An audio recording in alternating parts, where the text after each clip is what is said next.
সকালবেলা যখন সূর্য উঠে, সূর্যের আলোটা যখন জানলা দিয়ে ঘরে ঢুকে, তখন ওই সূর্যের আলোর ভিতরে ভালো করে তাকালে দেখা যায় ছোট্ট ছোট্ট ধূলিকণা।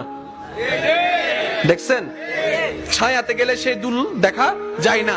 এগুলা হচ্ছে সেই দুল যেগুলা মানবের সামান্য চোখকে, সাধারণ চোখকে দেখা যায় না। এখানেও কিন্তু অনেক দুল আছে, অনেক দুল আছে। অনুবীক্ষণ যন্ত্র আনলে হয়তো দেখা যাবে। এখন একটু খেয়াল করে দেখুন, আপনার রাস্তার দুল, এখানের দুল, ঘরের দুল, পরিবেশের দুল যাচ্ছে। আপনি নাককে সেভ করলেন মাস্ক দিয়ে, চোখ তো খোলা আছে, চোখ তো খোলা আছে, চোখ তো খোলা আছে, চোখ তো খোলা আছে, চোখ তো খোলা আছে।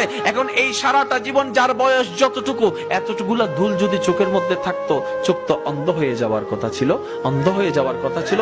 ওই অন্ধ তো হয় নাই, অন্ধ তো হয় নাই। আল্লাহ পাক বলে, বান্দা তুই তো আমার কুদরতকে বোঝার চেষ্টা করস নাই, কখনো কখনো আমার যত্নকে বোঝার চেষ্টা করস নাই, কখনো আমার ভালোবাসাকে বোঝার চেষ্টা করস নাই। আমি আল্লাহ তোকে যেহেতু বানিয়েছি, যত্ন